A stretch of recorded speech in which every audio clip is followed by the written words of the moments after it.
तो देखिए, अर्थशास्त्र में कुछ बेसिक कॉन्सेप्ट होते हैं इकोनॉमी के अंतर्गत, उनमें आपको ये ध्यान रखना है। एक तो जीडीपी बहुत ही बेसिक कॉन्सेप्ट है, जिसको आपको बहुत अच्छे से ध्यान रखना है। जीडीपी का फुल फॉर्म होता है ग्रॉस डोमेस्टिक प्रोडक्ट, सकल घरेलू उत्पाद।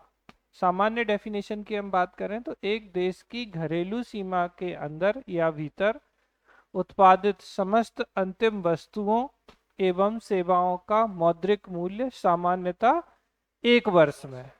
ठीक है। जब हम इसको काउंट करते हैं तो ये मुद्रास्फीति कहलाती है। मतलब हमें यहाँ पे तीन बातें जो अच्छे से ध्यान रखनी है। मुद्रास्फीति नहीं, सॉरी, गलत बोल गया मैं। जीडीपी में एक की नॉर्मल जो टेन्योर है वो 1 ईयर है, मतलब एक वर्ष के भीतर देखते हैं। और क्या, तो domestic boundary of any country, किसी भी देश की घरेलू सीमा के अंतर्गत काउंट करते हैं। और किसको काउंट करते हैं, तो monetary value of final goods and services. ठीक है, वस्तुओं एवं सेवाओं का अंतिम मौद्रिक मूल्य, अंतिम वस्तुओं और सेवाओं का जो मौद्रिक मूल्य होता है उसको हम काउंट करते हैं जीडीपी में। और जब जीडीपी में से हम डेप्रिसिएशन को माइनस करते हैं तो ये बनता है आपका एनडीपी। अच्छा, कभी भी नेट निकालना हो आपको, इकोनॉमी के पॉइंट ऑफ व्यू से अगर मैं बात करूं, तो नेट हमेशा डेप्रिसिएशन को माइनस करके ही निकाला जाता है।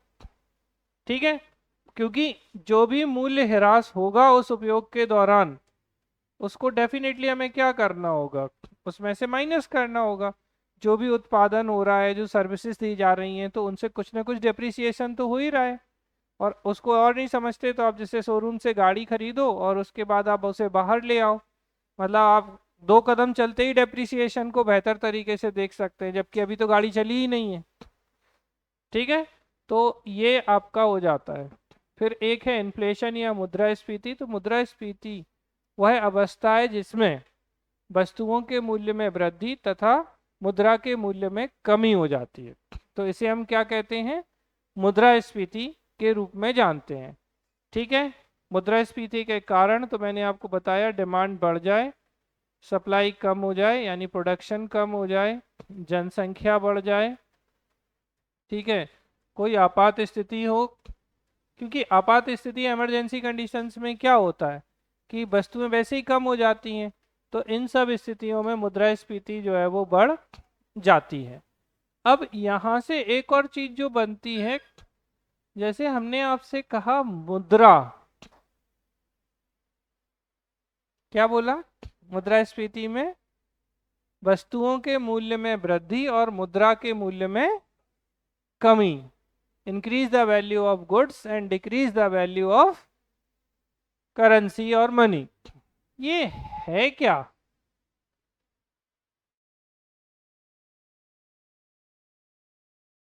क्या होती है मुद्रा?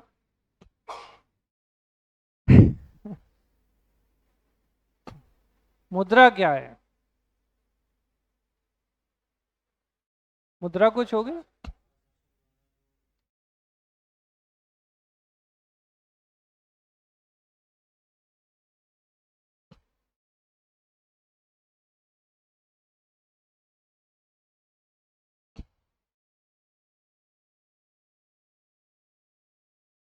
हम्म।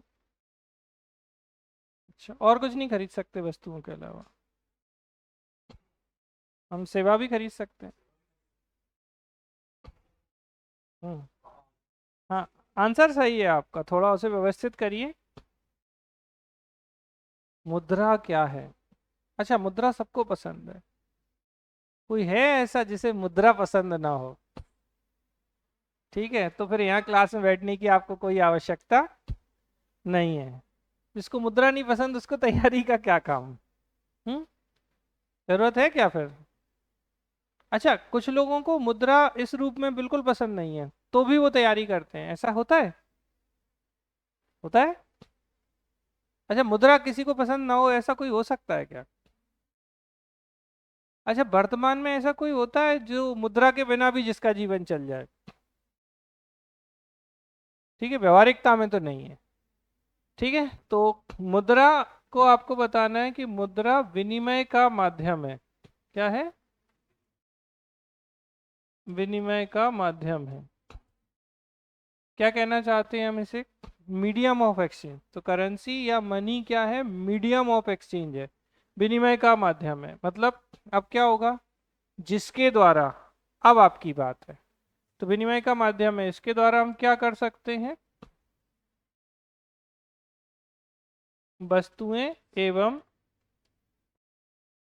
सेवाओं का विनिमय कर सकते हैं। कर सकते हैं कि नहीं?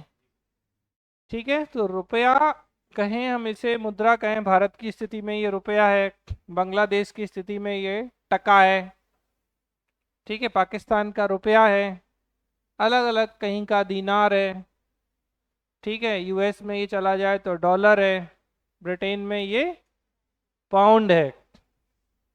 ठीक, तो मुद्रा जो है वो कैसी है? तो विनिमय का माध्यम होती है, जिसके माध्यम से या जिसके द्वारा वस्तुएं एवं सेवाओं को खरीद सकते हैं।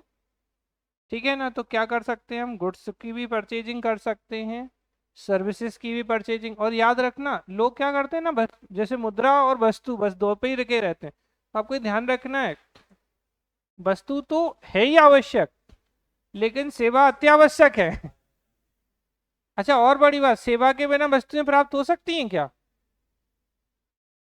भाई ऑन डोर, ऑन डोर क्या है?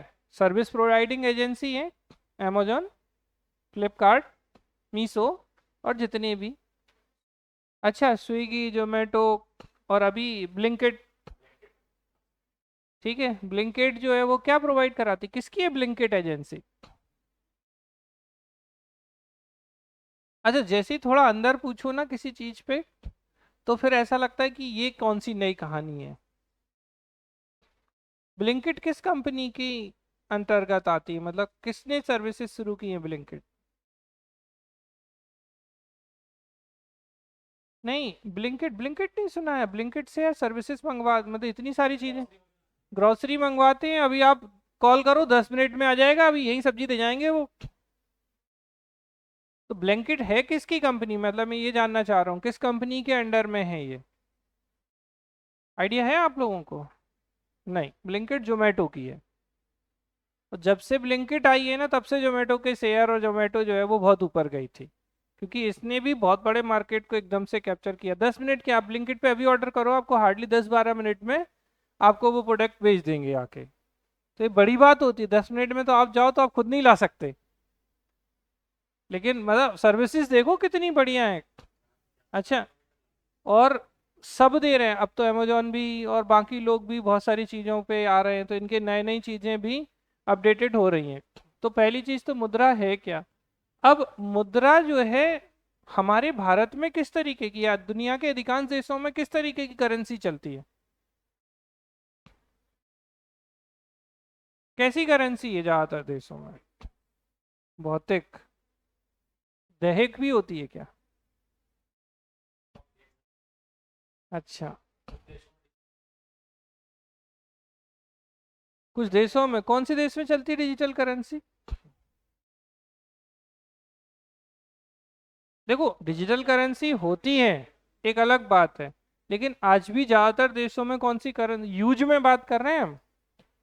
यूज जो होती है मैक्सिमम देशों में करेंसी, वो कौन सी करेंसी हम यूज करते हैं?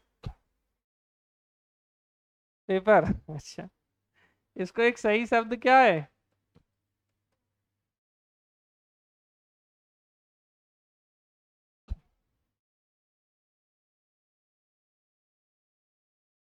याद रखना अच्छे से कि ज्यादातर देशों में बेटा आज भी कौन सी मुद्रा चल रही है? तो सांकेतिक मुद्रा चल रही है, टोकन करेंसी। ऐसे आप कह सकते हो जैसे कि अगर आप देखोगे, मतलब मैं एक एग्जांपल दूं आपको कि गोल्ड करेंसी भी होती थी, धातु मुद्रा भी चलती थी ना, मेटल करेंसी, जैसे गोल्ड की, सिल्वर की, कॉपर की। अच्छा, मेरे पास क्वेश्चन बहुत है इतिहास में पूछना चाहूँ तो।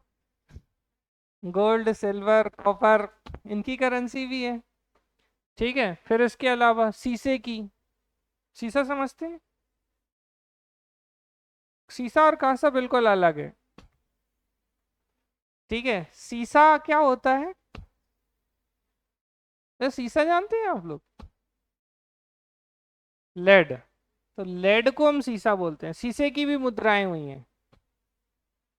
ठीक है, चलो देखते हैं, थोड़ा विद्वान बनाते हैं आप लोगों को कि चलो सबसे पहले कुछ कुछ बताओ। पहले तो चलो यहीं से शुरू करते हैं। What do you mean by token currency? सांकेतिक मुद्रा क्या है?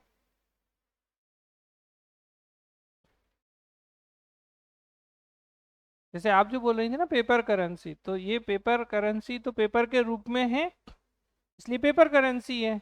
जैसे हमारा इंडियन रुपया, बांग्लादेश का टका, तो यूएस का डॉलर, चाइना की रेनमिनबी। अच्छा, एक और चीज आप लोगों को, चलो मैं फिर से पूछता हूँ, एक दिन मैंने आपको ना एक एसडीआर पढ़ाया था। अब ये मत बोलना कि नहीं नहीं पढ़ाया था सर।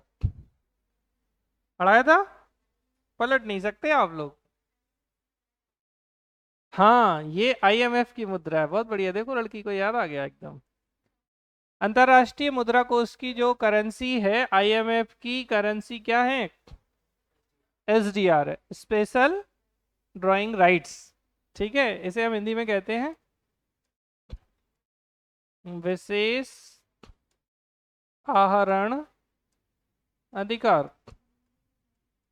स्पेशल ड्राइंग राइट जो है वो क्या है? आईएमएफ की ऑथेंटिक करेंसी है। क्या? S D R. एसडीआर जो है वो आईएमएफ की ऑथेंटिक करेंसी मानी जाती है। ठीक, इतनी बात क्लियर? तो पहले तो मुझे ये बताओ कि सांकेतिक मुद्रा क्या होती है, फिर आगे बढ़ें। टोकन करेंसी से क्या समझ?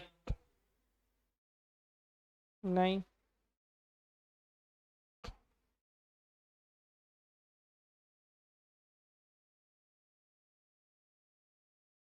ठीक है, तो बढ़िया बताया अभिषेक आपने। उन्होंने ये बताया है कि सांकेतिक मुद्रा वह मुद्रा होती है जिसका वास्तविक मूल्य जो है, अंकित मूल्य, जो अंकित मूल्य समझ रहे हैं ना, जैसे 100 रुपए का नोट, 500 रुपए का नोट, 2000 का नोट, तो उसका जो अंकित मूल्य है वो उसकी वास्तविक मूल्य से अधिक है। आप क्यों फालतू डिफिकल्ट कर रहे हैं, सिंपल सी बात करते हैं। आपके पास 500 का नोट होगा, 500 रुपए के नोट का कागज कितने का आया होगा? 10 रुपए का होगा कागज मुश्किल से। उसको बनाने में सरकार को कितने रुपए का कागज खर्च करना पड़ा होगा? हो सकता है 10 रुपए का भी ना हो। होगा क्या? ठीक है, तो उस मुद्रा का जो सांकेतिक मूल्य है, मतलब वो अगर आप देखो आरबीआई ने उसे गारंटी दे रखी है। आपने पढ़ा, नोट पे लिखा होता है मैं धारक को इतने रुपए अदा करने की वचन देता हूँ। पढ़ा कभी नहीं? नोट पे क्या लिखा होता है? नहीं देखा? देखो आप पढ़ो अच्छे से, 50 रुपए के नोट पे बात करते हैं। मैं धारक को 50 रुपए अदा करने का वचन देता हूँ, आगे लिखा है शक्तिकांत दास। कौन थे ये? ठीक है, तो I promise to pay the bearer the sum of 50 rupees. इस 50 रुपए के नोट को बनाने में मुश्किल से 2-3 रुपए की कागज या कॉस्टिंग होगी। 5 रुपए की भी हो सकती, चलो मान लें, अभी अपन को वो कॉस्टिंग नहीं याद करनी है। तो ये कैसी मुद्रा है? ये सांकेतिक मुद्रा है, क्योंकि वास्तव में इसका कागज थोड़ी। अच्छा, अगर आप देखोगे ना, जैसे मेटल करेंसी, धातु मुद्रा में धातु की वजह से उसकी वैल्यू है। जैसे पहले सोने के सिक्के चलते थे, तो सोने की एक्चुअल वैल्यू होती थी धातु की, इसलिए उसकी कीमत होती थी। ये सबसे महंगे सिक्के सोने के ही होते थे। फिर चांदी के, क्योंकि चांदी उससे सस्ती होती थी। फिर तांबा, कॉपर उससे सस्ता होता था। और कांसा, ठीक है, कांसा ब्रॉन्ज होता है। ठीक है, और सीसा यानी कि लेड। तो ये कम होती जा रही है इनकी वैल्यू, क्योंकि मेटल की वैल्यू जितनी कम होगी, उसमें अंतर्निहित मूल्य जितना कम होगा, उसकी वैल्यू उतनी कम होगी। लेकिन सांकेतिक मुद्रा का मतलब समझ रहे हैं, संकेत मात्र है ये। लेकिन इसके पीछे कौन है हमारे भारत में? आरबीआई। यूएसए में बात करें तो फेडरल बैंक उनका। ठीक है, ब्रिटेन का अपना जो सेंट्रल बैंक है वो है। तो आरबीआई हमें ये गारंटी देता है कि जो भी मुद्रा हमारे पास सांकेतिक रूप से है उसके बदले में, जैसे आपके पास 500 रुपए का नोट है, तो आप चाहें तो 500 रुपए का कोई वस्तु खरीद लीजिए या फिर 500 रुपए के मूल्य के बराबर कोई सर्विस ले लीजिए।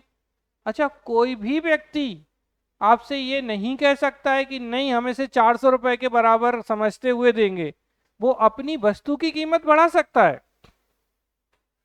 लेकिन वो आपके रुपए की कीमत को कम नहीं कर सकता। कर सकता है क्या? आज तक कभी हुआ आपके पास कि नहीं नहीं 100 रुपए का नोट हम तो 50 रुपए के बराबर लेंगे? ऐसा किसी ने बोला आपसे आज तक? कभी नहीं बोलता। और अगर कोई बोलेगा तो उसके खिलाफ लीगल एक्शन लिया जा सकता है। तो आरबीआई ने क्या दे दिया, इसको मान्यता दे दी। ठीक है, तो आज की डेट में अगर हम देखें दुनिया के अधिकांश देशों में टोकन करेंसी या सांकेतिक मुद्रा ही प्रचलन में है। और जब शुरू में ये चलाई गई थी किसके द्वारा? मोहम्मद बिन तुगलक के द्वारा। तो आपको आश्चर्य होगा कि मोहम्मद बिन तुगलक ने जो 5 योजनाएं चलाई थी उनमें से एक थी इनकी टोकन करेंसी या सांकेतिक मुद्रा। और ये इनकी सांकेतिक मुद्रा की जो योजना थी वो उस समय फेल हो गई थी, असफल हो गई थी। क्योंकि उन्होंने, मतलब सोचो कि कब इसने सोचा, 1330 के आसपास अगर आप बात करें तो इसने उस समय इन चीजों को शुरू किया। और जाके आज दुनिया के अधिकांश देश टोकन करेंसी को यूज करते हैं। लेकिन जब इसने उस समय, क्योंकि अपने समय से बहुत पहले इसने इस चीज को लेके आया था, और इसकी ये सांकेतिक मुद्रा जो है वो असफल हो गई थी। क्या किया था इसने? इसके समय क्या हुआ था कि चांदी की मुद्राएं चलती थी, सिल्वर करेंसी। चांदी की उस समय कमी हो गई थी। चांदी की कमी होने के कारण इसने कहा कि टकसाल, टकसाल समझते हैं ना, मिंट, जहां पर सिक्के ढाले जाते हैं, सिक्कों को बनाया जाता है। तो इसने क्या किया कि उस समय इसने कहा कि भाई चांदी की कमी है तो एक काम करते हैं, हम सांकेतिक मुद्रा चलाते हैं, तो जो प्योर चांदी की नहीं होगी। इसने शुरू कर दी। अब लोग बड़े चंट निकले, इसकी समय की प्रजा बहुत होशियार थी। लोगों ने जो सील लगती थी सिक्के पे, वो सील घर में ही बना ली। और जो फर्जी करेंसी होती थी वो घर में ही ढालने लगे लोग। और सारी फर्जी करेंसी किसके पास आ गई? बेचारे इस अच्छे व्यक्ति के पास, मोहम्मद बिन तुगलक के पास। और असली जो चांदी थी वो किसके पास पहुंच गई? लोगों के पास। ये बड़ा दुखी हुआ कि हमारी योजना जो है वो असफल हो गई। तो ये पहली स्थिति थी जो कि असफल हो गई। अब ज्यादातर सांकेतिक मुद्रा अगर आज की डेट में देखें तो ये किस रूप में है? पेपर करेंसी के रूप में भी होती है। किस रूप में होती है? तो पेपर करेंसी के रूप में आप देखते हैं। तो टोकन करेंसी समझ में आई कि ऐसी मुद्रा जिसका अंकित मूल्य उसकी अंदर की वस्तु या उसके वास्तविक मूल्य से ज्यादा होता है। तो जो प्रिंटेड वैल्यू है या जो अंकित मूल्य है वो किससे ज्यादा है? उसकी एक्चुअल वैल्यू से।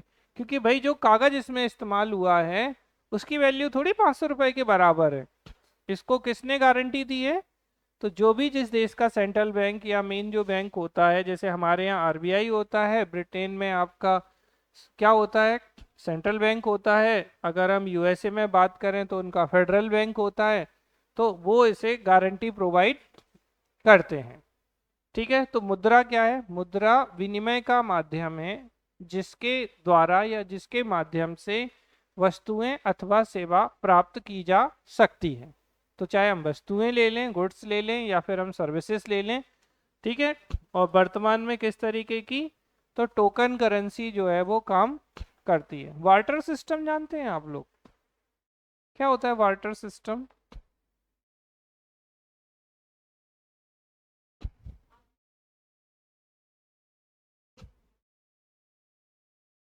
बिल्कुल बढ़िया।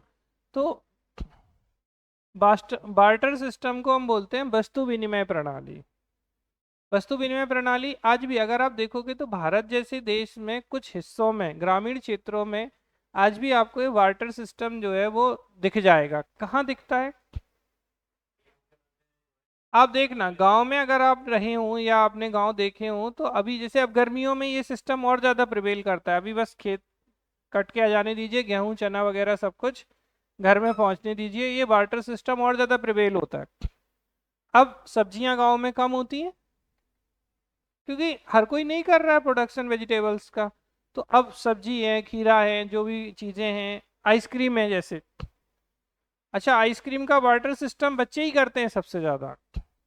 उसने अपना भोंपू बजाया वो, और बच्चा आता है घर से, और उसके घर में क्या रखा है, गेहूं रखा है, चना रखा है, जो भी कुछ रखा है ये भरा उसने, और वो सीधा गेट खोल के बाहर। अच्छा, मजेदार बात ये है कि 2 4 5 रुपए की आइसक्रीम के बदले में हो सकता है वो आपसे 1 किलो अनाज ले जाए पूरा, क्योंकि बच्चे को हिसाब किताब नहीं पता है। अच्छा, थोड़ा बच्चा चंट होगा तो उसे 2 आइसक्रीम दे देगा वो। अब अगर मान लो अगर जैसे अब गेहूं तो सस्ता है फिर भी, चना हुआ तो और महंगा है, सरसों हुई तो और महंगी है। तो अब वो तो बच्चे को जो मिल जाए उसको मतलब नहीं है कि क्या स्थिति है, तो वो लाता है और बदले में आइसक्रीम ले लेता है, टॉफी ले लेता है। ठीक है, आसपास की दुकान से जाके, अच्छा वहां पर जो परचून की दुकानें हैं वो भी बार्टर सिस्टम को खूब बढ़िया तरीके से ले रही हैं। बोले आप गेहूं लाओ, या आप चने लाओ, मटर लाओ, सरसों लाओ, आपने ये लिया इतने रुपए का हुआ, और बदले में आपको क्या चाहिए आप ले लो। तो ये वस्तु विनिमय प्रणाली है। तो कुछ कुछ देशों में आंतरिक रूप से सरकार द्वारा मान्यता प्राप्त नहीं है कुछ ऐसा, बस म्यूचुअल अंडरस्टैंडिंग से बार्टर सिस्टम भी काम कर रहा है। ठीक है, लेकिन ज्यादातर देशों में किस तरीके की करेंसी वर्क करती है, टोकन करेंसी वर्क करती है। ठीक है, समझ में आ रही है बात। अब जब करेंसी के टाइप पर जाते हैं हम, तो मुद्रा, अच्छा चलो थोड़ा सा 2 4 बातें पूछ लेते हैं। सोने की मुद्रा किसने चलाई थी सबसे पहले?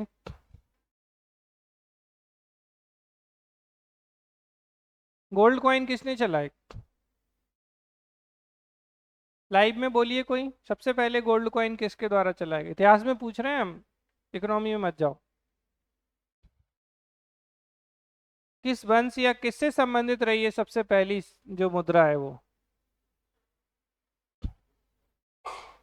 कुषाण?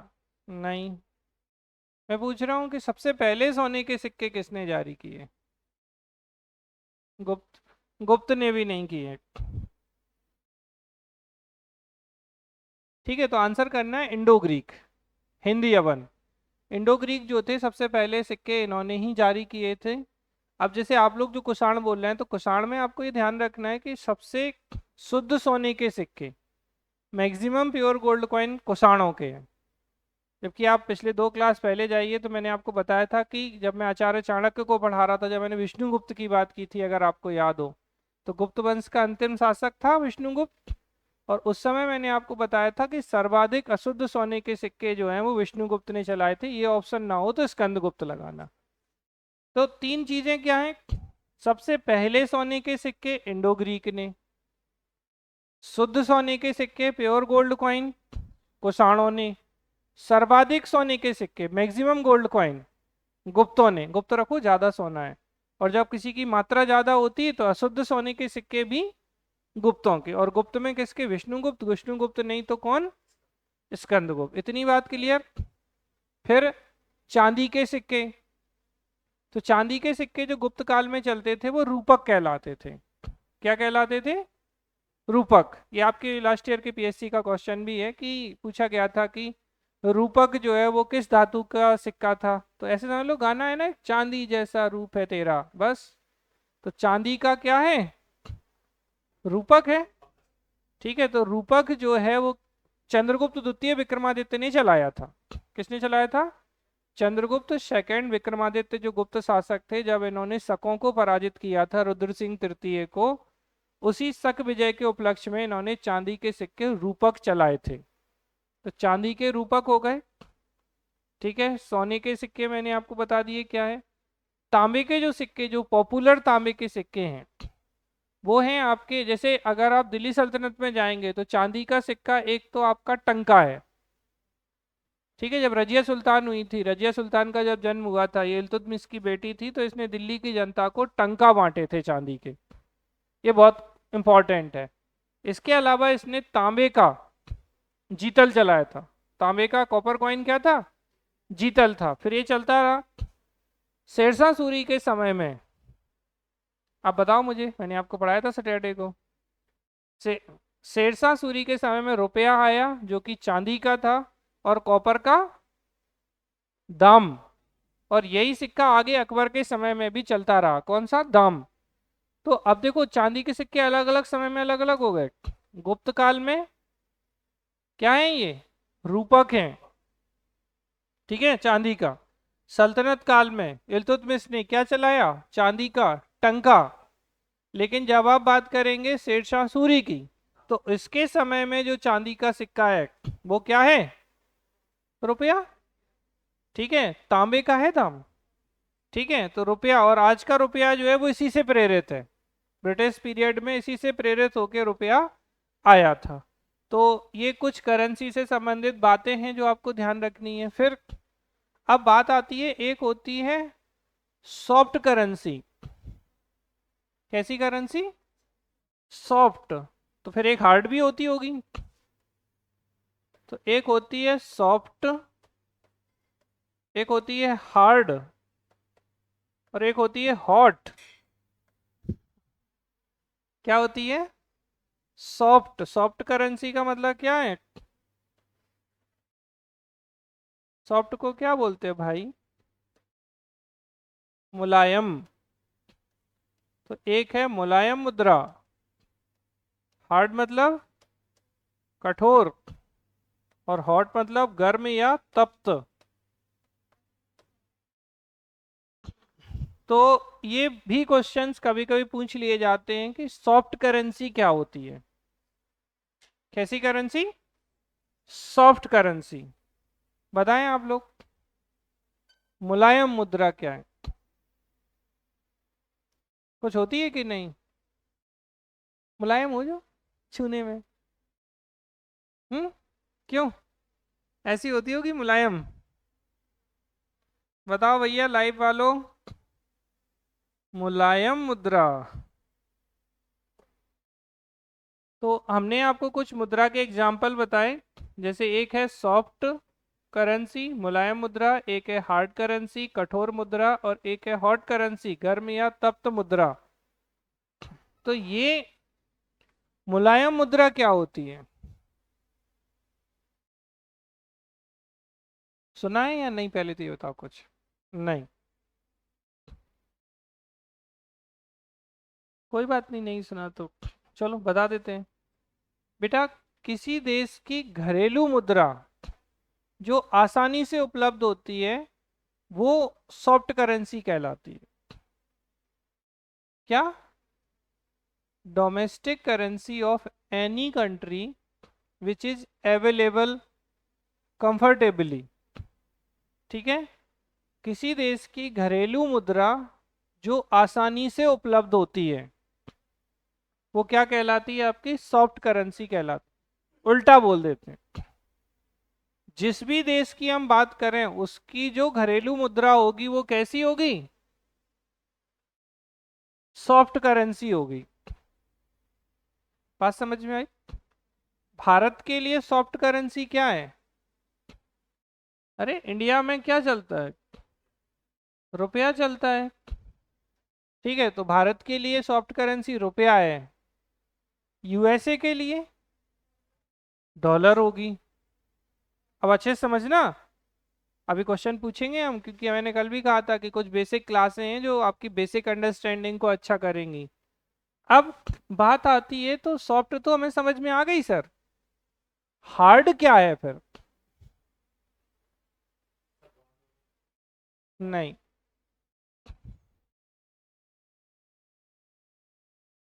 हार्ड करेंसी और हॉट करेंसी क्या होती है? बोल सकते हो?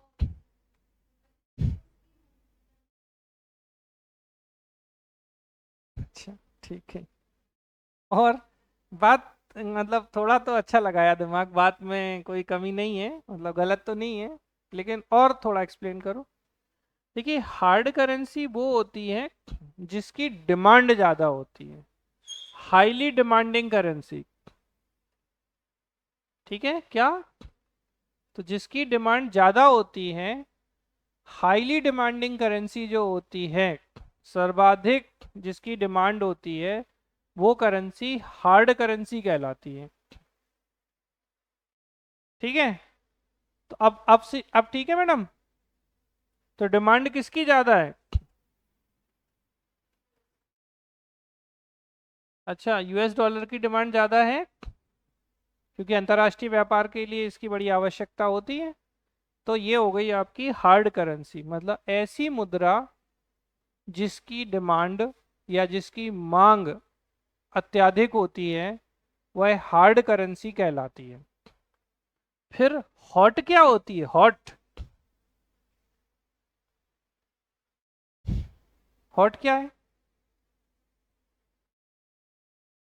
तो ऐसी मुद्रा जिसकी पलायन की प्रवृत्ति सबसे ज्यादा होती है। पलायन समझते हैं? पलायन नहीं जानते हैं? पलायन क्या होता है? एक स्थान से दूसरे स्थान पे जाना, माइग्रेशन। नहीं, आप जैसे बैतूल से यहाँ तक आ गई, माइग्रेशन ही है आपके लिए, है ना? हाँ। तो ऐसी मुद्रा जिसकी पलायन की प्रवृत्ति सर्वाधिक होती है, कैसा नेचर है? माइग्रेशन या ट्रांसफर होने की। मतलब देखो, सामान्यतः हार्ड और हॉट करेंसी एक हो सकती हैं, दोनों में थोड़ा अंतर है हालांकि, लेकिन हार्ड करेंसी हॉट हो सकती है। जैसे अब मैं हॉट में भी एग्जांपल यही दूंगा। ऐसी मुद्रा जिसकी पलायन की प्रवृत्ति ज्यादा होती है, मतलब क्या कर रही है ये? तुरंत गायब हो जाएगी मार्केट से। जिसकी डिमांड ज्यादा होगी वही गायब होगी, हाँ ना? तो ऐसी स्थिति में हार्ड और हॉट करेंसी एक हो सकती है। जैसे यूएस डॉलर अगर हम बोलें, तो ये हार्ड करेंसी भी है और हॉट करेंसी भी है। देखो, इस यूएस डॉलर की डिमांड ज्यादा है व्यापार करने के लिए। आपको अगर यूएसए से व्यापार करना है तो डॉलर चाहिए, तो ये हार्ड हो गई। अब तुरंत इसे कोई भी खरीद लेगा डॉलर को, यानी कि पलायन की प्रवृत्ति ज्यादा है, माइग्रेट बहुत जल्दी करेगी। इसीलिए ये दोनों टर्म, अच्छा बहुत सारे लोग इसे समझ नहीं पाते हैं कि हार्ड और हॉट में अंतर क्या है। बहुत छोटा सा डिमार्केशन लाइन है कि हार्ड करेंसी वो है जिसकी अंतर्राष्ट्रीय बाजार में अत्यधिक मांग होती है, ठीक है, हाईली डिमांडिंग करेंसी होती है। और हॉट करेंसी वो है जो बड़ी आसानी से माइग्रेट कर जाती है, जिसकी पलायन की प्रवृत्ति अधिक होती है। अब जब पलायन की प्रवृत्ति वैसे भी उसी की होगी जिसकी डिमांड ज्यादा होगी, तो इस स्थिति में डॉलर जो है वो आपकी कैसी है? हार्ड और हॉट करेंसी दोनों में आती है। अब समझना, तो अगर मैं आपसे पूछूं कि क्या हार्ड करेंसी सॉफ्ट करेंसी हो सकती है? हाँ जी बताएं।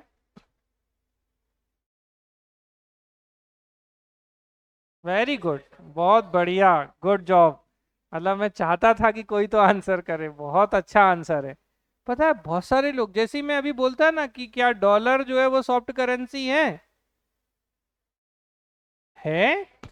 भाई, यूएसए के सिटीजन्स के लिए वो कैसी है? देखो, किसी देश की मुद्रा जो उसके नागरिकों को आसानी से उपलब्ध हो, इजीली अवेलेबल करेंसी क्या होती है? सॉफ्ट होती है। क्योंकि वो उस देश की घरेलू मुद्रा होती है तो उसके लिए सॉफ्ट है। तो डॉलर अमेरिका के लोगों के लिए कैसी है? सॉफ्ट करेंसी है। लेकिन भारत के लोगों के लिए वही यूएस डॉलर हार्ड और हॉट दोनों है। हार्ड है क्योंकि डिमांड ज्यादा है, और हॉट है क्योंकि पलायन ज्यादा जल्दी से कर जाती है। तुरंत आप देखो डॉलर की कमी हो जाती है भारत के लिए। तो समझ में आई? तो अगर अब जैसे इंटरव्यू फंसा देते हैं ऐसे प्रश्नों में कि क्या हार्ड करेंसी सॉफ्ट करेंसी हो सकती है? हाँ हो सकती है साहब। भाई जो अब है क्या हार्ड, तो डिमांड। देखो कॉन्सेप्ट अच्छे होंगे तो आप बहुत आराम से बता पाओगे, अगर कॉन्सेप्ट अच्छे नहीं है तो आप आंसर नहीं कर पाओगे, ये मान के चलो। अच्छा लिखोगे क्या नहीं तो? समझ में आ रही है? सॉफ्ट करेंसी, मुलायम मुद्रा, तो एक देश की घरेलू मुद्रा जो आसानी से उपलब्ध होती है, तो domestic currency of any country which is comfortably या इजीली अवेलेबल करेंसी होती है। फिर hard currency, highly demanding currency hard currency होती है, अत्यधिक मांग वाली मुद्रा हार्ड करेंसी है। और हॉट क्या है? तो ऐसी मुद्रा जिसकी पलायन की प्रवृत्ति ज़्यादा होती है, माइग्रेशन टेंडेंसी ज़्यादा होती है, वो हॉट करेंसी होती है। हॉट और हार्ड करेंसी कई बार एक हो सकती हैं, और एक करेंसी जो दूसरे देश के लिए हार्ड होगी वो हो सकता है कि किसी दूसरे देश के लिए वही करेंसी सॉफ्ट हो सकती है। ठीक है, क्लियर है? आपको समझ में आ गई बात? तो सॉफ्ट, हार्ड, हॉट, इनमें कोई दिक्कत? क्लियर है?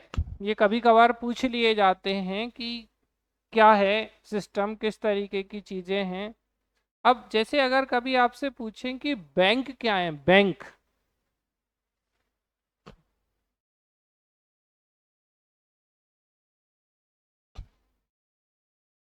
क्या होते हैं, बैंक सुना है बैंक क्या होते हैं? अच्छा, बैंक नहीं सुनी?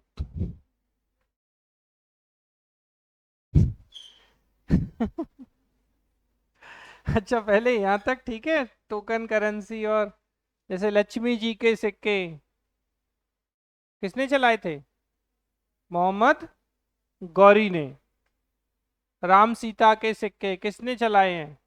अकबर के समय में। ध्यान रखेंगे। अब प्रश्न मैंने क्या पूछा, बैंक क्या है? अरे, लोगों से पैसे जमा कराती हैं। मेरे पास रख जाओ आप लोग अपना पैसा, सुरक्षित रखेंगे हम आपके। जो लोगों से पैसे जमा कराती, बात तो सही है कि पैसे जमा तो कराती है। तो आप, भैया मैं कह रहा हूँ कि आप जो और भी होते हैं, फाइनेंशियल इंस्टीट्यूशंस भी होते हैं ना, उनमें जमा कर दो आप। एक होते हैं नॉन बैंकिंग फाइनेंशियल इंस्टीट्यूशन, गैर बैंकिंग वित्तीय संस्थाएं, सुनिए, होती है ना, वहां जमा कर दो आप, कोई दिक्कत नहीं है। और बोलिए। गलत नहीं है कि बैंक पैसे जमा कराते हैं, बात तो सही है, लेकिन क्या पैसे जमा कराते हैं इसलिए बैंक है? पैसे तो आप, फाइनेंशियल इंस्टीट्यूशन है तो फाइनेंशियल इंस्टीट्यूशन तो बहुत है। मणप्पुरम, मणप्पुरम वाले भी हैं गोल्ड लोन वाले। पोस्ट ऑफिस में भी आप करते हैं, तो पोस्ट ऑफिस में आप तो पता है सबसे ज्यादा बचत जो होती है वो पोस्ट ऑफिस के माध्यम से खूब जमा करते हैं लोग। कुछ लोग होते हैं जो 10 रुपए पर डे का जमा करते हैं, जैसे जो लोग मार्केट में काम करते हैं। क्या? हाँ, 10 रुपए, 20 रुपए, 50 रुपए, 100 रुपए, जो दैनिक काम करने वाले जो लोग होते हैं, आप देखना उनके पास एक लड़का आएगा, कोई भी व्यक्ति आएगा, उसके पास एक डायरी होगी। आप उससे वो आपका मतलब आपने जो भी पर डे का कर रखा होगा, वो आएगा, आप उसे बढ़िया प्यार से 10 रुपए दे देंगे, वो लिख लेगा आपका कि भैया आपके 10 रुपए जमा हो गए। अगले दिन फिर आएगा, अगले दिन फिर, मतलब डिपेंड करता है, कुछ लोग मंथली करते हैं, कुछ लोग वीकली करते हैं, कुछ लोग पर डे का करते हैं। वो भी बैंक है, वो लड़का बैंक है। अच्छा, छोटी छोटी जगहों में तो साइकिल से ही आता है, चलता फिरता साइकिल बैंक। हाँ? फिर बैंक की क्या विशेषता है? जमा कर रहा है कि नहीं पहले? क्यों मैडम, जो आप बता रही हैं मैंने आंसर किया, अब बताएं, अब आप आंसर करिए। तो जो जमा को स्वीकार करे वो बैंक, तो वो भी बैंक। क्या? मनी रेगुलेट करने में हेल्प करते हैं। बहुत सारे लोग हैं जो मनी रेगुलेट कर रहे हैं। बताएं, हवाला वाले। हवाला जानते हैं? सबसे ज्यादा मनी रेगुलेट वही करा रहे हैं, ये बैंक क्या करते होंगे? हवाला जान, अच्छा हवाला कितने लोग जानते हैं पहले तो मुद्दा ये। हाँ जानते हैं। एक पर्ची दे देंगे वो आपको, ठीक है? उस पर्ची में, अभी एक मूवी देख रहा था मैं किसी दिन, अभी उसमें हवाला से पैसा भेजा था, पता नहीं कौन सी थी यार, होली के टाइम पे मैंने देखी थी। वो हीरो जो है ना, कौन सी मूवी थी पता नहीं अपना, है डीजे, नहीं, डीजे डीजे में भी है लेकिन नहीं, अभी अभी रिलीज हुई है कुछ। क्या? अभी आई है, जेल पुलिस में जो जेलर है वो अपनी बेटी का इलाज कराने के लिए विदेश जाता है। मैं ऐसे याद करा रहा हूँ। तुम खूब पिक्चर देखते हो मतलब। हम देखें तो हम तो अपना ज्ञान बांटने के लिए देते हैं। आप क्यों देख रहे हो? हाँ, एंटरटेनमेंट के लिए। चलो, कोई नहीं, मजाक कर रहा हूँ, देख लेना, ऐसा कुछ नहीं। तो हवाला जो होता है, हवाला में क्या करते हैं कि आपको इजीली, मतलब आप सोचो, आप अभी यहाँ आप किसी को 10 करोड़ दे दो भारत में, और आपको आपको लगता है कि आपको अमेरिका में पैसा चाहिए, आपको वही कैश पैसा अमेरिका में मिल जाएगा। और बड़ी बात, वो डॉलर में मिल जाएगा आपको। तो अब वो हवाला से पैसा जो भेज रहे हैं, मतलब उनका सेटलमेंट कितना जबरदस्त है, आप ये सोचो। अच्छा, आप 10 करोड़ रुपए कैश रखे हो ना, तो आप कहाँ अपने बैंक में जमा करने में आपको नानी याद आ जाएगी, बाकी के बैंक में तो छोड़ ही दो। क्योंकि पहला क्वेश्चन, पैसे आए कहाँ से? बाकी तो सब छोड़ो। अच्छा, मजेदार बात ये है कि जिन लोगों के पास फाइनेंशियल स्टेबिलिटी है, मतलब जिनके बिजनेस चल रहे हैं, जिनके पास रिसोर्स दिखाने का है, वो तो दिखा भी सकते हैं।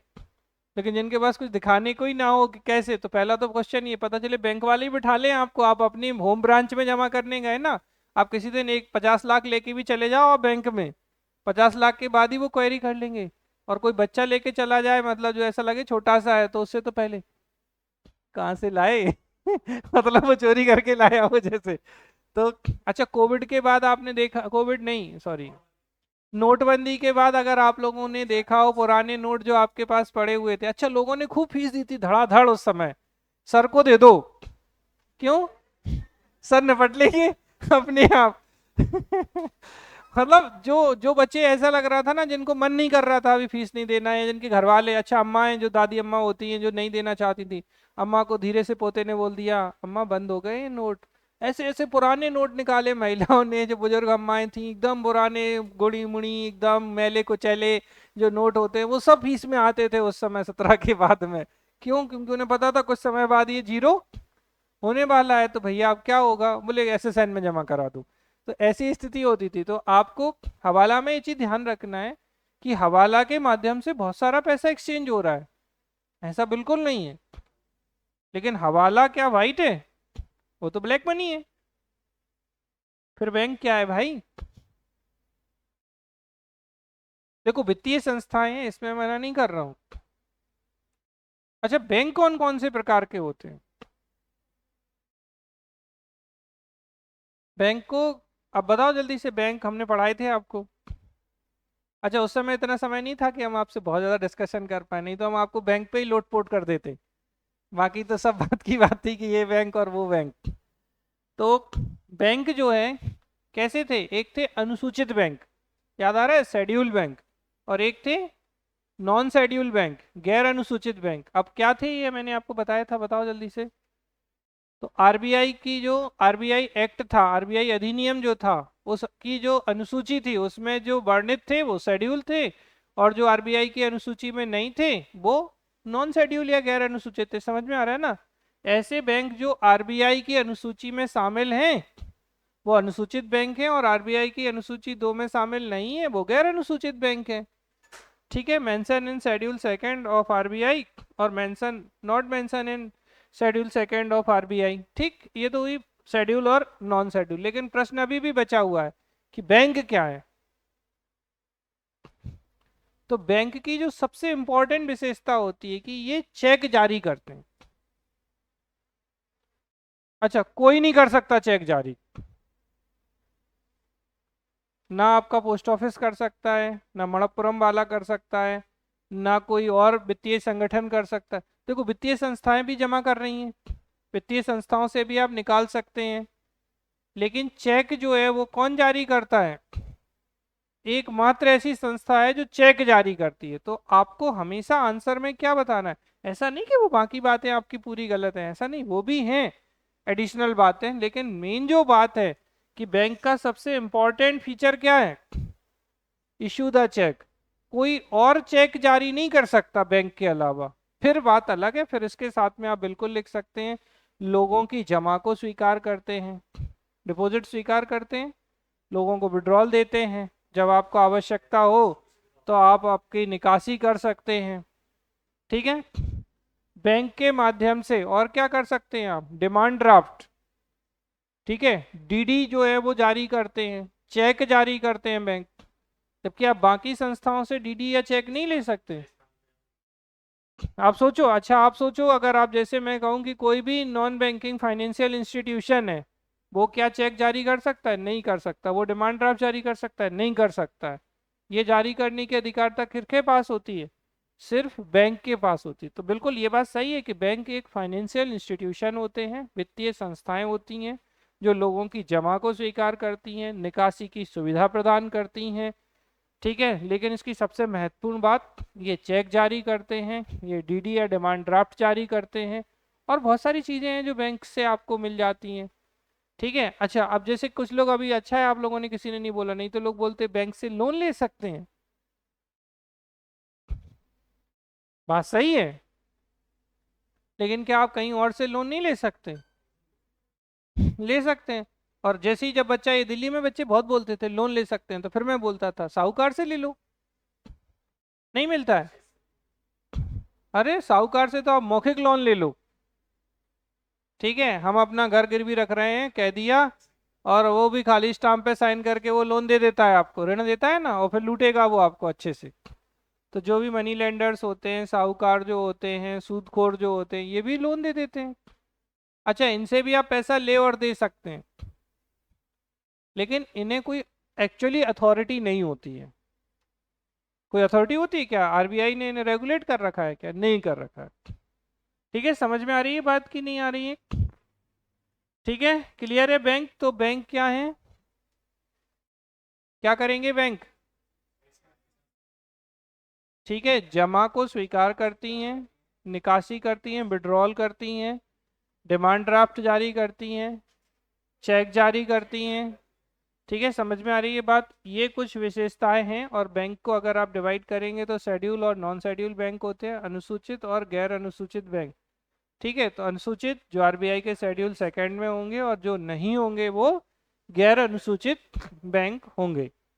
ठीक है, ये डायरेक्ट क्वेश्चंस आए हैं, आप थोड़ा सा ध्यान रखना। आई होप करेंसी और सॉफ्ट, हार्ड और हॉट में तो कोई दिक्कत नहीं होगी। ठीक है, एक जो सीधा क्वेश्चन जो बहुत बार एग्जाम में पूछा गया है वो है आपका SDR, स्पेशल ड्राइंग राइट्स, विशेष आहरण अधिकार। इसका आंसर कैसे करेंगे हम? अच्छा, ये प्री और मेंस इंटरव्यू सबके लिए बहुत इंपॉर्टेंट है। पहली चीज तो आरबीआई किसकी करेंसी है? ठीक है, IMF की मुद्रा है ये। कब जारी हुई थी? Very good. तो 1969 में पहली बार आई है SDR। एक तो फुल फॉर्म लिखना, स्पेशल ड्राइंग राइट, विशेष आहरण अधिकार। 1969 में आरबीआई नहीं है, IMF के द्वारा जारी किया गया था। और इसके अंतर्गत कौन कौन सी करेंसी थी? बता दो, अब ऐसे थोड़ी चलेगा। US का डॉलर, और चाइना का था रेन मिन बी। तो चाइना का रेन मिन बी, हाँ। और पहले तो US डॉलर, हाँ। जापान का जापान इन, ठीक है। ब्रिटिश पाउंड, ब्रिटिश का क्या है? पाउंड, या इसी को कहें पाउंड स्टर्लिंग तो भी कहेंगे। ब्रिटेन में क्या चलता है? British pound Stirling. और एक क्या बचा? यूरो।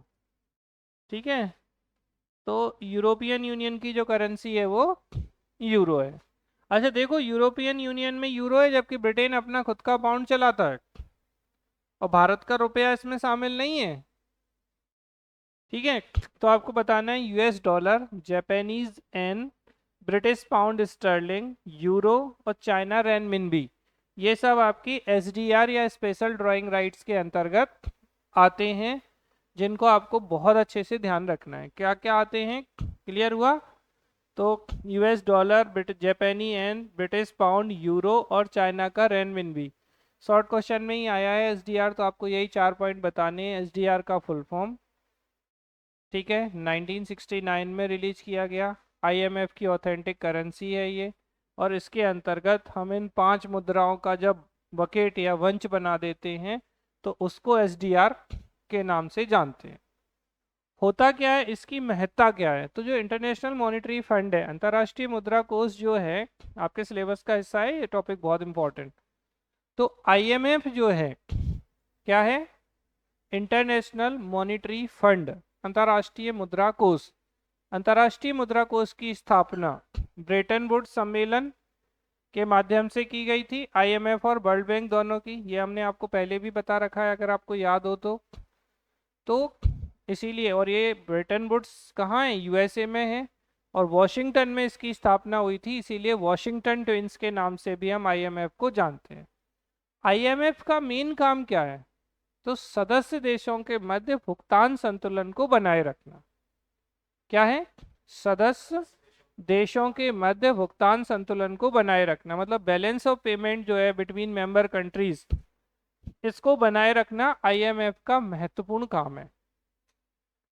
ठीक है, समझ में आ रही है बात? क्या balance of payment between the member countries, सदस्य देशों के मध्य भुगतान संतुलन बनाए रखना आईएमएफ का महत्वपूर्ण काम है।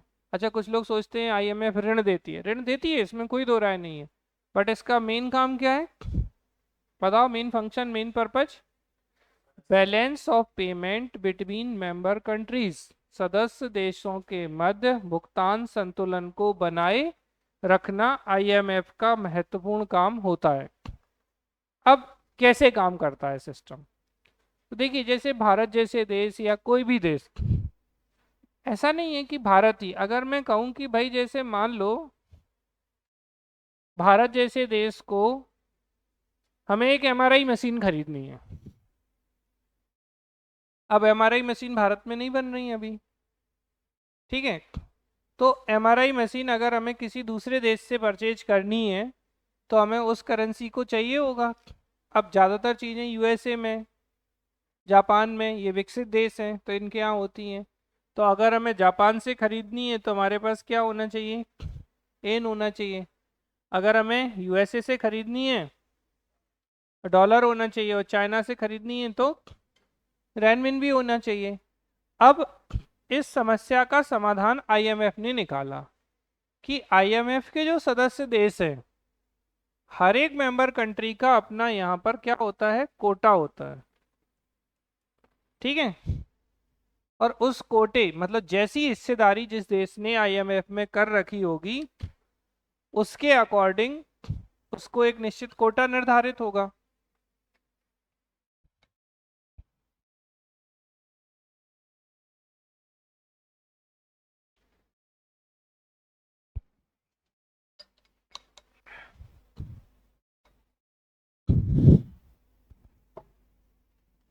और उसी कोटा के अनुसार, अब जैसे मान लो मुझे डॉलर चाहिए था, ठीक है?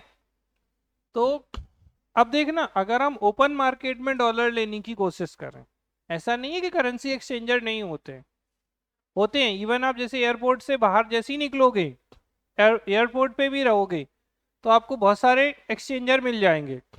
जैसे जो लोग भारत में आते हैं, बाहर के लोग, वो अपनी करेंसी उन्हें देते हैं और बदले में रुपया ले लेते हैं। ऐसे ही अगर हम यूएसए जाएं तो हम अपनी करेंसी उन्हें देंगे, वो बदले में हमें डॉलर दे देंगे। लेकिन चूंकि डिमांडिंग करेंसी है, तो अब वो बोलेंगे नहीं नहीं भाई, हमें अब डॉलर की डिमांड बहुत है तो हम आपको $1 100 का देंगे। तो अब और कम हो गई हमारी करेंसी की वैल्यू उस रेशो में। अगर वो डॉलर $90 का था और उसने कहा हम 100 का देंगे, तो और हमें $10 का नुकसान हो गया।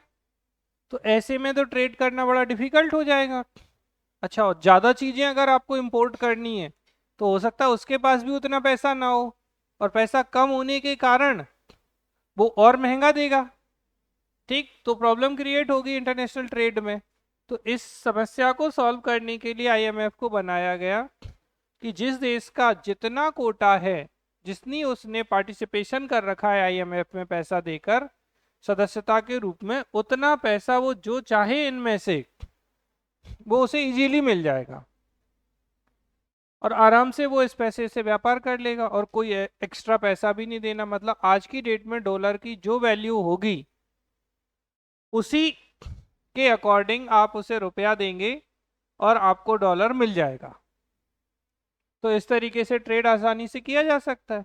तो इसी को बोलते हैं भुगतान संतुलन, बैलेंस ऑफ पेमेंट, कि कैसे आईएमएफ जो है वो सदस्य देशों के मध्य भुगतान संतुलन को नियंत्रित कर रहा है। अदरवाइज क्या होगा कि जितनी डिमांडिंग कंट्री करेंसी होंगी वो तो और ज़्यादा महंगी होती चली जाएंगी और बाकी देशों की करेंसी की वैल्यू और ज़्यादा कम होती चली जाएगी। तो इसको भी ये बैलेंस करवा देता है बैलेंस ऑफ पेमेंट के माध्यम से। तो ये बहुत बहुत इम्पॉर्टेंट है आपका इंटरनेशनल मॉनिटरी फंड।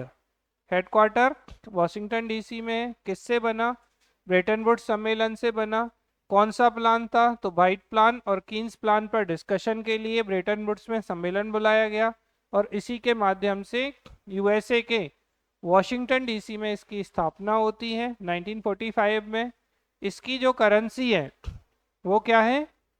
एसडीआर है और इसका मेन पर्पज या ऑब्जेक्टिव क्या है? तो सदस्य देशों के मध्य भुगतान संतुलन को बनाए रखना और ऐसे शॉर्ट टर्म लोन भी प्रोवाइड कराता है ये।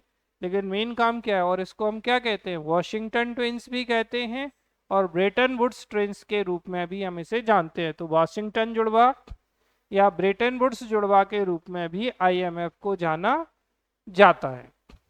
ठीक है, हो जाएगा। तो ये तो हुई आईएमएफ की बात। अब करेंसी पे थोड़ी सी और अगर हम बात करें तो जैसे आप लोगों ने कुछ कुछ बातें बोली थी, जैसे एक बोला था डिजिटल करेंसी होती है, एग्जाम्पल बताइए।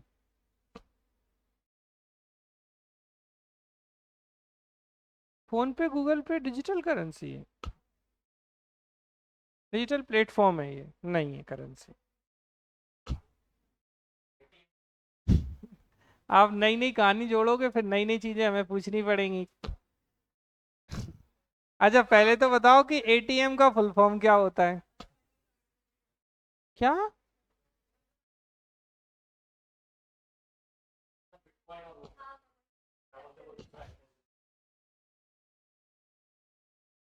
बिटकॉइन जो है ना, ये अभी बहुत प्रचलित डिजिटल करेंसी है। ठीक है, बिटकॉइन पे बहुत चला। ठीक है, डोनाल्ड ट्रंप ने भी अपनी करेंसी निकाली है, डिजिटल करेंसी। ठीक है, तो बिटकॉइन, बिटकॉइन में ट्रंप का बहुत पैसा लगा है। और एक वो एलन मस्क साहब, जब डोनाल्ड ट्रंप जो है वो राष्ट्रपति की जैसी बात हुई कि ये जीत गया ना, एकदम से बढ़ी थी ये करेंसी, बहुत ज़्यादा वैल्यू बढ़ गई थी। अच्छा, एक एक दिन में बिटकॉइन इतने ज़्यादा चेंज दिखाते हैं कि आपके हाथ पैर फूल जाएंगे। हो सकता है आप एक दिन में लखपति और एक दिन में करोड़पति और खाकपति, मतलब जो आपका भाग्य हो उसके अकॉर्डिंग। ठीक, तो कृपया डिजिटल करेंसी किसने लगाए थे 500 रुपए? अच्छा आपने लगाए थे, ओके।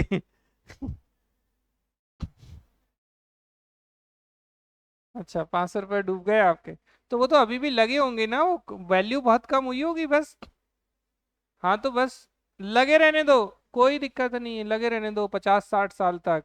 जब आपकी नेक्स्ट जनरेशन आए हो सकता है वो करोड़पति बन जाए, आप बस निकालना नहीं उनको। हाँ, मतलब एक्चुअली ऐसा ही है, बहुत सस्ते सस्ते हैं। लेकिन आप मतलब अब जैसे एआई इतना आ रहा है, हो सकता है आगे डिजिटल करेंसी बहुत बड़ा गेम चेंजर हो, और हो सकता है। ठीक है, जियो की डिजिटल करेंसी आ रही है, बहुत सारे लोग डिजिटल करेंसी की बात कर रहे हैं, जैसे बिटकॉइन तो बहुत पॉपुलर रहा ही है। तो अगर ये करेंसी चल निकली किसी की, आप जब एप्लीकेशन पे जाओगे और देखोगे इतनी सारी डिजिटल करेंसी है, और अगर किसी की मतलब भाग्य जैसे बोलते हैं ना, भाग्य जिसे बोलते हैं कि आज वो 1 रुपए का और अगले दिन वो 500 रुपए का हो जाए, अगले दिन क्या उसी दिन, अगर कोई चीज एक दिन में 500 गुना हो गई और आपने 20,000 50,000 की ले रखी हो तो समझ लो बस हो गया, बाकी तैयारी व्यारी करने की जरूरत ही खत्म हो गई।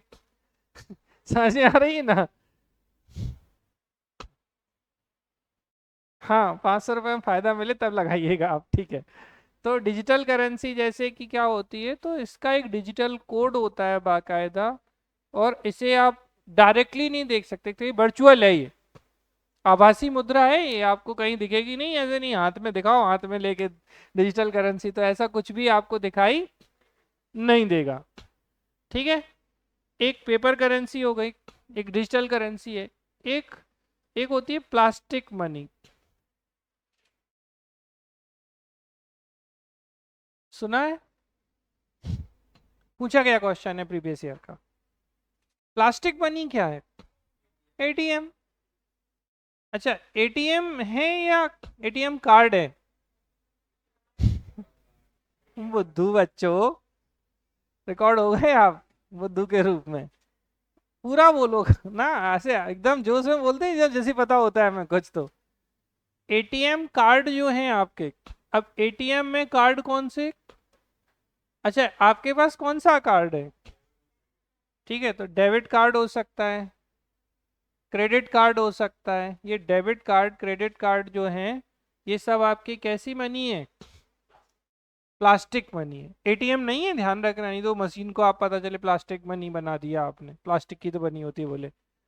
तो डेबिट कार्ड क्रेडिट कार्ड जो होते हैं, जैसे रुपए कार्ड है आपके पास, है किसी के पास रुपए? तो डेबिट क्रेडिट, अच्छा रुपए कार्ड भी एक तरीके से कैसे है तो डेबिट ही ना ये। ठीक है, तो डेबिट कार्ड क्रेडिट कार्ड जो है आपकी प्लास्टिक मनी के एग्जाम्पल होते हैं। ठीक है, अब अगर आप देखोगे जैसे सबसे ज्यादा वीजा चलता है, मैस्ट्रो। अच्छा, रुपए को बहुत सारे लोग स्वीकार नहीं करते हैं, बहुत दुष्ट हैं ये। जैसे कि कहीं आप इंटरनेशनल पेमेंट करो, कुछ कुछ ऐसा करो तो वो लिख देते हैं रुपए कार्ड नॉट एक्सेप्टेड। अब बताओ, मतलब गलत बात है जबकि ये भारत सरकार ने बड़ी मेहनत की है इस कार्ड पे, तो गलत बात है ये। तो ये आपकी प्लास्टिक मनी है। डिजिटल का एग्जांपल आपका बिटकॉइन है। पेपर करेंसी आपकी टोकन करेंसी जो है वो हो जाती है आपकी hot currency, soft currency, hard currency. इसमें कोई समस्या नहीं होगी। एसडीआर आपको क्लियर हो गया होगा, आईएमएफ भी काफ़ी कुछ समझ में आ गया होगा, मुझे ऐसा लगता है। आप लोगों को नहीं लगता हो तो बता दो पहले। यहाँ तक की बातें क्लियर है आपकी? जीडीपी क्लियर है, एनडीपी क्लियर है, ठीक है। आरबीआई पे हम अलग से बात करेंगे अच्छी खासी डिटेल में। क्या बॉन्ड, क्या कहना चाह रहे हैं? फिर से बोलिए एक बार रिपीट। मतलब अच्छा, मनी में कौन सा है? मनी थोड़ी है बॉन्ड। हाँ, तो बॉन्ड ले लिए, बंद पत्र होता है उसका मतलब। आप जब वापस करेंगे उसे तोड़वाएंगे आपको पैसा मिल जाएगा, लेकिन वो करेंसी नहीं है, ध्यान रखना। नहीं तो करेंसी नहीं है वो, सच ऐसे डायरेक्ट करेंसी के रूप में नहीं। आप अब आप ये सोचें कि हाँ हम 10,000 दिए थे, वो एफडी और बॉन्ड जो है, एफडी मतलब फिक्स डिपॉजिट, जैसे आपने कहा हम 5 साल के लिए। अच्छा, अभी जिस तरीके का मार्केट में वॉलेटिलिटी थी, लोग बहुत खुश थे जिनकी एफडी थी, बोले 7% तो मिला पक्का, जीरो नहीं हुआ। जो भी है, ठीक है। और अभी जिसने शेयर में म्यूचुअल फंड में, अच्छा लोग बड़े गर्व से बोलते हैं, मतलब ऐसे ही बोलते हैं लोग, हमने तो म्यूचुअल फंड ले रखे हैं, एकदम खुश होके बोलता है। अभी जो 12,000 गिरा था, वो म्यूचुअल फंड क्या कोई, अच्छा अच्छा, कई लोगों को पता क्या लगता है कि म्यूचुअल फंड जो है वो मार्केट में नहीं है। कितने लोगों को ऐसा फील होता है? समझते हैं पहले तो शेयर, समझते हैं शेयर क्या होता है? नहीं समझते। शेयर मतलब हिस्सा, हिस्सेदारी। ठीक है, जैसे हम बात करें भाई, हम एक समय बाद हम मान लो हम हमें भी लगे कि एसएसएन को हमें क्या कराना है, बीएसई या एनएसई में हमें रजिस्टर्ड कराना है। ठीक है, तो हम रजिस्टर्ड करा देंगे एक कंपनी के रूप में एसएसएन को। फिर रजिस्टर कराने के बाद फिर हमें लगता है कि नहीं, हम इसके शेयर्स जारी कर सकते हैं, तो हम शेयर जारी करेंगे। फिर आप लोग सेलेक्ट हो जाएंगे तो आप लोगों से बोलेंगे हमारे शेयर ले लो, आईपीओ निकाल देंगे। आईपीओ समझते हैं? इनिशियल पब्लिक ऑफर जो होता है वो निकाल देंगे, तो आपको सस्ते दामों में एसएसएन के शेयर मिल जाएंगे। ठीक है, मिल गए आपको। अब ज़्यादा सब्सक्राइब हो गया अगर हमारा आईपीओ तो नहीं भी मिल सकते हैं आपको। फिर आप बोलोगे अरे सर हमें नहीं दिए आपने, फिर आप नाराज भी हो सकते हो, सर हम देख लेंगे आपको। अब ये बेसिकली तो किसी भी कंपनी की जो हिस्सेदारी होती है, बहुत सामान्य सी भाषा में समझिए, वो शेयर, शेयर समझते हैं ना, हिस्सा। तो आपने पैसे देके, आप जितना पैसा दोगे उस रेशियो में आपका हिस्सा हो जाएगा। आप 100 शेयर खरीदो तो 100 शेयर की हिस्सेदारी, आप 1 लाख शेयर खरीद लो तो 1 लाख शेयर की हिस्सेदारी, और 10 लाख शेयर खरीद लो तो 10 लाख शेयर की हिस्सेदारी। अब दो तरीके की चीजें होती, एक होते हैं शेयर के प्रमोटर, मतलब जो वास्तविक कंपनी है जिसने अपने पास हिस्सा रखा है। तो जो बहुत अच्छी कंपनियां होती हैं वो एक बड़ा हिस्सा खुद के पास रखती हैं उस कंपनी का, और कुछ हिस्से के वो शेयर निकालती हैं, और जब उन्हें फंड की जरूरत होती है तो वो फिर से ऑफर निकाल देती हैं, कुछ हिस्सा और बेच देती हैं। तो ऐसे समझ लो कि आप पैसा देकर उस कंपनी में हिस्सेदारी, अगर आपको ऐसा लगे कि नहीं हमें भी थोड़ा अंबानी वाला फील चाहिए तो रिलायंस के शेयर खरीद लो, भले 10 खरीद लो। तो आप भी बोलो गर्व से, जब भी बोर्ड मेंबर की बैठक होगी आपको बाकायदा मैसेज आएगा कि मीटिंग हो रही है, आ जाओ साहब। ठीक है, तो आप भी खुश हो सकते हैं कि हम भी रिलायंस के मालिक तो हैं। किस रूप में? अच्छा ये नहीं समझना आप भूल के, नहीं तो बोलो हमने साहब रिलायंस इंडस्ट्रीज खरीद ली पूरी। ठीक है, इतना भी खुश नहीं होना है, आपने उसके कुछ शेयर खरीद लिए। अब जिस रेशो में कंपनी ग्रोथ करेगी, यानी उसके शेयर्स की वैल्यू जितनी बढ़ेगी आपके शेयर्स की वैल्यू बढ़ेगी। और इसका उल्टा कर दो, जैसे अभी पिछले 1.5 2 3 महीने 5 महीने से जो हो रहा था कि जिसने शेयर खरीदे थे, मान लो 200 रुपए का शेयर था, वो अभी 60, मतलब 200 का 120, 100 रुपए 50% तक भी गिरे हैं शेयर्स।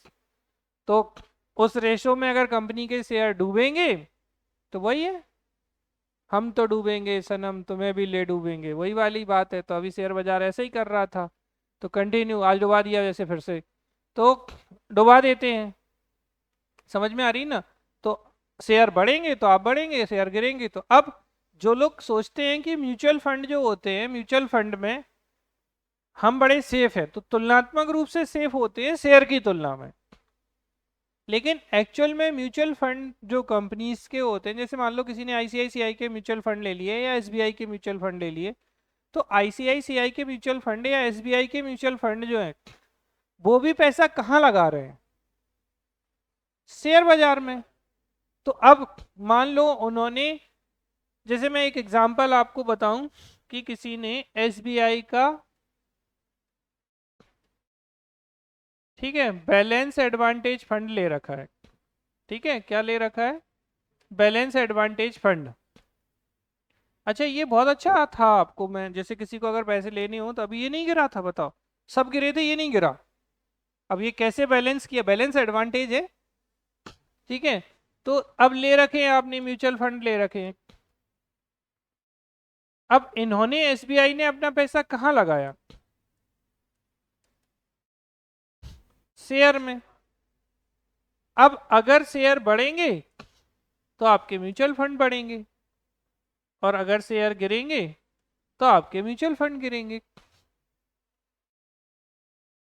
क्लियर? समझ में आ रहा है ना? जैसे एसबीआई का एक एनर्जी अपॉर्चुनिटीज फंड था, वो भयानक गिरा, क्योंकि उसने जो शेयर्स खरीद रखे थे, जैसे टाटा पावर, ठीक है, रिलायंस इंडस्ट्रीज, ऐसी बड़ी बड़ी कंपनीज के खरीद रखे थे, और ये एक्सपेक्टेशन नहीं था एनएचपीसी, एनटीपीसी, इरेडा इरेडा सब। लेकिन अभी जब शेयर बाजार गिरा था, जब मार्केट डाउन हुआ था, तो सारे शेयर्स गिरे, तो लोगों को बहुत नुकसान हुआ। बस आप खुश किस बात से हो सकते हैं? आपने नहीं गवाया पैसा डायरेक्टली, लेकिन आपका पैसा तो कम हुआ। अब जब ये शेयर्स की वैल्यू बढ़ेगी, सबका कम हुआ मैडम, अरे हमारा भी हुआ, सबका हुआ, कैसा कोई नहीं था। ठीक है, तो इस स्थिति में क्या होगा कि अगर शेयर्स की वैल्यू बढ़ेगी तो आपका बढ़ जाएगा, तो अब बस ये है कि अब होता क्या है, जैसे मान लो एसबीआई बेवकूफ नहीं है, भारत का सबसे बड़ा कॉमर्शियल बैंक है ये, वाणिज्यिक बैंक। तो ये जो फंड लगाएगा वो निश्चित रूप से आपसे ज़्यादा अच्छी बुद्धि का प्रयोग करेगा, हमसे ज़्यादा अच्छी बुद्धि का प्रयोग करेगा, क्योंकि इसके पास क्या है, फंड मैनेजर है, एक्सपर्टीज पैनल है। तो इनके जैसे इनका जो बैलेंस एडवांटेज फंड था ये अच्छा था, तो इसमें जिन जिन लोगों ने पैसा लगाया उनको नुकसान नहीं हुआ। लेकिन इसी के एसबीआई के अपॉर्चुनिटीज फंड में जिसने लगाया उनको नुकसान हुआ, बहुत ज़्यादा गिर गया वो, क्योंकि इसके जो शेयर्स थे वो ऐसे नहीं थे कि जो गिरे हों, लेकिन इसके शेयर जो थे किसके, अपॉर्चुनिटीज फंड वाले, वो गिर गए थे। तो ओवरऑल आपको ये ध्यान रखना है कि म्यूचुअल फंड शेयर मार्केट से कम प्रॉब्लमेटिक या रिस्की है, बट एक्चुअल में वो डिपेंडेंट किस पर है, शेयर मार्केट पर है। तो अगर शेयर जिनमें मतलब जिस भी म्यूचुअल फंड में जिस कंपनीज के शेयर में पैसा उसने, अब होता क्या है, इनके पास ये लिबर्टी होती है कि यार नहीं नहीं, जिन कंपनीज मैंने लगाया, मान लो इसमें से ज्यादा पैसा जिस कंपनी में लगा रखा है और वो गिर रहे हैं, तो वो उससे पैसा निकालेंगे और दूसरी जगह लगा देंगे। अब खुद से जब आप पैसा लगाते हो तो आपके पास ये वाली प्रॉब्लम, क्योंकि आप नहीं समझ पाओगे जब सब गिर रहा है तो आप कौन सा गिरे कौन सा बचेगा। तो यहाँ एक्सपर्टीज है तो वो थोड़ा सा कम रिस्की हो जाता है, जबकि शेयर में ये रिस्क आपकी बढ़ जाती है, बस इतना सा है। लेकिन अगर आपने अच्छे शेयर खरीदे हैं, लॉन्ग टर्म प्लान है, तो फिर देखो एक चीज हमेशा याद रखना, किसी भी व्यक्ति की जो कंपनी है, क्या आपको लगता है कि रिलायंस इंडस्ट्रीज एक दिन जाके बंद हो जाएगी? आज रतन टाटा जी नहीं है और उनका कोई लीगल वारिस भी नहीं है, टाटा ग्रुप बंद हो गया? क्या टाटा ग्रुप बंद हुआ? नहीं हुआ। जिन लोगों के पास उसके शेयर्स थे, बोर्ड मेंबर्स थे, उन्होंने सारा सिस्टम आज भी रेगुलेट कर रखा है। क्या टाटा की गाड़ियां बिकना बंद हो गई? आज भी लोग खूब खरीद रहे हैं, हाँ या ना? सबसे ज्यादा ट्रक आप देखिए, और वैसे भी टाटा के बारे में तो कहा जाता है सुई से लेकर हवाई जहाज तक सब बनाते हैं। बात समझ में आ रही? तो इतनी बड़ी कंपनियां बंद नहीं होती हैं, आप कभी ये मत सोचना। हाँ, कोई बहुत एक्सेप्शनल केस हो जाए तो एक अलग बात है, जैसे सहारा वे सहारा छोड़ गए थे, तो वो एक अलग कहानी है जो हो जाती है, अदरवाइज नहीं होती है। तो आपको ये ध्यान रखना है कि शेयर क्या है, शेयर मतलब हिस्सेदारी, बॉन्ड बंद पत्र होते हैं, फिर एक क्या होता है आपका म्यूचुअल फंड। तो म्यूचुअल फंड मतलब म्यूचुअल फंड है आपने ले लिए और बदले में शेयर में उन्होंने पैसा लगा दिया आपके बेहाफ में, और उस रेशियो में कुछ पैसा वो अपनी तरफ रखते हैं म्यूचुअल फंड का। ठीक है, समझ में आ रहा? और एक होता है आपका फिक्स डिपॉजिट। फिक्स डिपॉजिट का मतलब आपने एक निश्चित, अच्छा फिक्स डिपॉजिट का सबसे अच्छा फायदा क्या है, शेयर गिरे शेयर बढ़े, आपने अब क्या कर दिया, ये कैसा है, अगर मान लो आपने कहा कि हम 5 ईयर के लिए 7.5% पर एनम, ठीक है, पर एनम की रेट पर फिक्स डिपॉजिट कर दी, एफडी बनवा ली, तो बैंक की दम नहीं है कि इससे वो 7.4 भी कर पाए। अगर आपने, क्योंकि उस पर आपका बाकायदा साइन है, सील है और बाकायदा लिखी हुई है वो चीज। अब आपको 5 साल, अच्छा अब नुकसान कहाँ होता है कि आपने इसे 5 साल से पहले तोड़ लिया, तो फिर नहीं देंगे वो पैसे। लेकिन अगर आपने इसका मैच्योरिटी पीरियड जो है पूरा किया, तो निश्चित रूप से आपको यही इंटरेस्ट रेट मिलेगा, चाहे यहां शेयर बाजार गिरा हो या उठा हो। अच्छा मजेदार बात यह है कि इन स्थितियों में भी यहीं लगा रहे हैं, पैसा सब जगह यहीं जा रहा है, मतलब आप कुछ भी कर लो पैसा, बस देखो बैंक क्या कर रहे हैं, या तो बैंक लोन देगा, बैंक की इनकम क्या है आप बताओ मुझे, बैंक के पास पैसा कहाँ से आ रहा है? एक जो आप जमा करते हैं, अब लेकिन जमा करते हैं क्या वो बैंक का हो गया? भाई आपका है, रखा है वो, तो वो आपने रख दिया। दूसरी चीज क्या है, मेन जो पैसे आता है बैंक के पास वो किससे आ रहा है, जो लोन दे रहा है बैंक किसी भी व्यक्ति को, और लोन से क्या ले रहा है वो, लोन पर। अच्छा किसी दिन आपको इंटरेस्ट का लॉजिक समझना हो ना, कोई है जो हाउस लोन ले रखा हो, हाउस लोन पता है ना आप कितने का ले रखे हो, कितना देना है? अगर आपने 20-25 साल के लिए, 30 साल के लिए हाउस लोन ले रखा है ना, तो आप अगर एग्जैक्ट अमाउंट देखोगे ना कि आपने अगर 50 लाख का लोन ले रखा है, तो हो सकता है आप कम से कम उन्हें 1,35,1,35,00,000, 1,30,00,000 दे रहे हो वापस। कितना? 50 लाख का लोन जो आपने लिया उस पे आप उन्हें कितना दे रहे हैं? 1 करोड़। डबल से भी ज्यादा होता है। एग्जैक्ट आप देख लीजिएगा कि जो भी वैल्यू आपने ली है, और अगर आपने 20 ईयर के आसपास का लिया है, तो वैल्यू कम से कम डबल और उससे ज्यादा होगी, डबल से ज्यादा ही होती है एग्जैक्टली। तो ये जो इंटरेस्ट आ रहा है, और बैंक बहुत चंट है, कोई किसी घर वाले बैंक में हो तो नाराज ना हो, इतने ज्यादा चंट हैं कि जब आप इंटरेस्ट, जब ये होता है ना ईएमआई चुकाते हैं आप, तो ये लोग ईएमआई में पता क्या करते हैं, शुरू में आपका पूरा पैसा, एक मेजर अमाउंट जो है वो इंटरेस्ट में काटते हैं, ठीक है, और फिर आपकी जो मेन किस्त है, मतलब जो भी है, वो बाद में होती है। तो लूटने का काम तो पूरा इंटरेस्ट ने ही कर लिया। अच्छा, मजेदार बात यह है कि आप हर महीने 15,000 20,000 रुपए दे रहे हैं, और आप जब देखते हैं कि 1 साल बाद कितना हुआ, तो आप सोच रहे हैं 5,000 ही कम हुआ हमारा लोन अमाउंट। 3-4 साल में आप देखेंगे कि 1-8 लाख रुपए कम हुआ, आपको बड़ी तकलीफ होगी, यार हम तो इतना, फिर कैसे हिसाब लगाता है, 20,000 रुपए पर महीने से 1 साल का कितना हो गया, 2,40,000, 3 साल 4 साल, हमने तो 8-10 लाख रुपए दे दिया, और ये यहाँ 1 लाख भी कम नहीं हुआ हमारा लोन अमाउंट।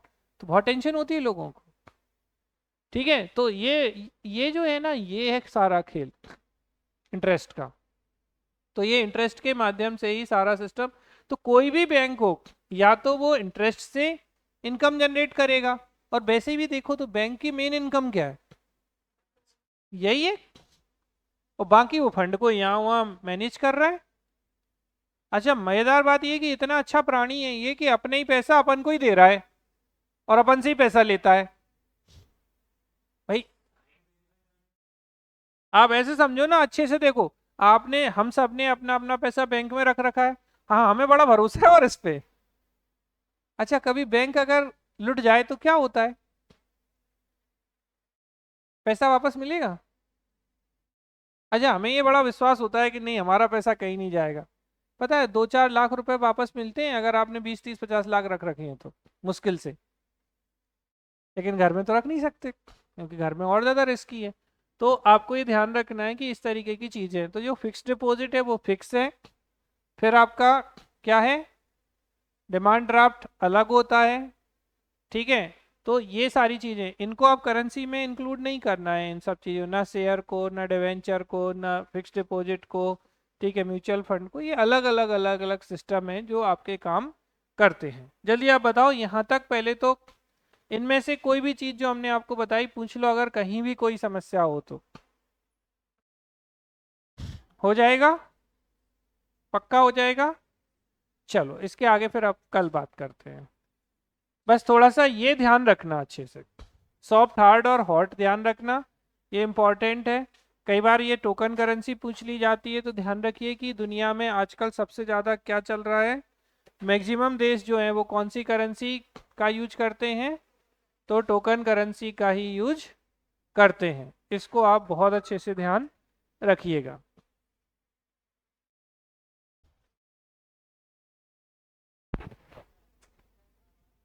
योगी।